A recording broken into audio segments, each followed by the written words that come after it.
కడప జిల్లా బ్రహ్మంగారి మఠం మండలం చెంచయ్యగారిపల్లె గ్రామ పొలాల్లో దాదాపు 10 మోటార్లకు సంబంధించిన విద్యుత్ తీగలను దొంగలు దోచుకు వెళ్లారని రైతులు ఆవేదన వ్యక్తపరిచారు. అదేవిధంగా చౌదరివారిపల్లె పంట పొలాలలో 20కి పైగా మోటార్ల నుంచి బయటకు ఉన్న విద్యుత్ తీగలను దొంగలు దోచుకెళ్లారని రైతులు ఆవేదన చెందారు. పై సంఘటనపై స్థానిక పోలీస్ స్టేషన్లో ఫిర్యాదు చేస్తున్నట్లు తెలిపారు. లింగందిన ఓబులరెడ్డి, బ్రహ్మంగారి మఠం మండలం టీ చౌదరివారి గ్రామం. మేము వ్యవసాయ పనుల కోసము స్టార్టర్ నుంచి మోటార్కు కేబుల్ వేసుకుంటున్నాము.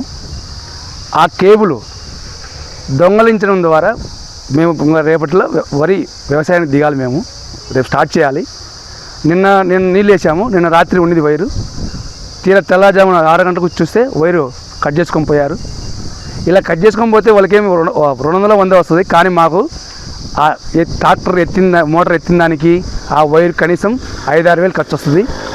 ప్లస్ గతంలో కూడా పోయిన సంవత్సరం ఖచ్చితంగా ఇదే టయానికి తీసుకెళ్ళండి. సేమ్ ఆ గత సంవత్సరంలో కూడా 6 వేలు ఖర్చు పెట్టుకున్నాను నేను. ప్లస్ మళ్ళీ అప్పుడు కూడా అదే సమస్య. దయచేసి పోలీసు వారిని ఆ దొంగలు ఎవరో పట్టుకొని శిక్షించవలసిందిగా కోరుచున్నాము. అది వైరు రాత్రి 6 గంటలు అనుకునేది. 6 గంటల నుంచి తెల్లవారు వచ్చి చూసేలాక వైరు లేదు. రాత్రి దొంగతనం ఏం జరిగింది, ఇప్పుడు ఏం లేదు. ఇప్పుడు వచ్చి మళ్ళీ చూస్తే ఇప్పుడు అంతా ఎండిపోతుంది. పైరు ఏం డబ్బులు అయితే ఇప్పుడు వచ్చి బిగియాల్సింది వచ్చింది. వైరు తెచ్చుకొని 4,000 లాసు. నల్లగాని జయరాములు, చెంచాయరపల్లె పోలీస్ స్టేషన్లో కూడా ఈరోజు పోయి కంప్లైంట్ ఇద్దామని అనుకుంటున్నాం. ఇవాళ పోయి మాది వైరు రాత్రే సార్ ఎత్తపోయిండ్రు. పొద్దున్న లేచి నా కొడుకు వచ్చి చూసుకునేది లేదు. నా పేరు నారాయణమ్మ. 2,000 అవుతుంది.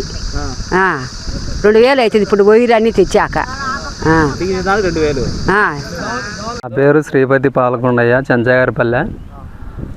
రాత్రి మా పొలంలో వైర్లు దొంగతనం చేసినారు. సాటర్లోకి వచ్చే తీగలు, సాటర్లోంచి మోటార్లోకి వచ్చే తీగలు తెల్లారిసరి వచ్చేసరికి దొంగతనం జరిగినది. ఈ విధంగా దొంగతనం చేస్తే మా రైతుల పరిస్థితి ఎట్లా? మాకు ఎంతో ఖర్చు అవుతుంది, లక్షలు ఖర్చు అవుతుంది. ఈ విధంగా జరిగితే మాకు ఎంతో ఇబ్బంది అవుతుంది. దీన్ని పోలీసు వాళ్ళు దాన్ని వెతుకులాడి దొంగలు పట్టుకోవాల్సిందిగా కోరుచున్నాం. స్టేషన్కు ఈరోజు పోయి కంప్లైంట్ ఇస్తాము మేము పోయి.